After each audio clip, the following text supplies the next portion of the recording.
This is a wonderful environment to just relax and concentrate on what we came here to do.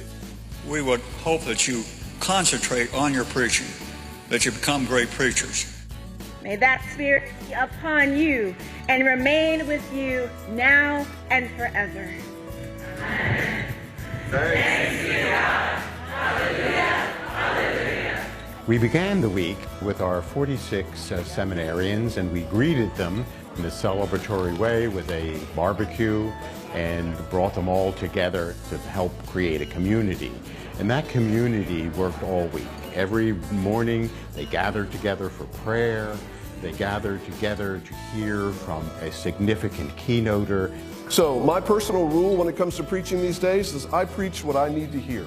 Preaching the gospel is already a challenging responsibility. Preaching is hard. Don't be afraid to talk about yourself. Don't be afraid to tell what God has done for you. Don't be afraid to claim your legitimate authority. They then came together with each other to discuss issues, both very, very serious issues or very light. For instance, some of us were able to share with them some of our sermons that really bombed. I go and I stand up, and it's the moment I get in the pulpit, the fire alarm goes off. It was the first time that somebody actually said to me after the service, "What the hell was that all about?" I was in the pulpit and I was preaching and I felt like I'd been preaching for a while and felt like I was preaching, and I looked up, and you know how, when people yawn, it catches? I looked up and about 3 people were yawning, and I yawned. How do you go on?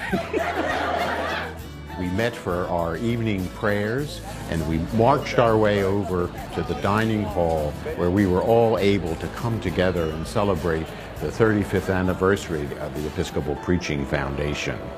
The important thing that they did is they came together with sermons that they had written beforehand and then shared with each other their sermons, and were able to talk with each other to do a very affirming critique to help the preacher understand how they deliver them. Will you sing a song that brings justice to life? That is what we are called to do, my friends. Our constituency says the sermon is important for them. Why is it important for them? Because it speaks to them of love, hope, and health. And anyone who goes to church comes there for those 3 things. Preaching is so important today because the church has a message that the world desperately needs to hear.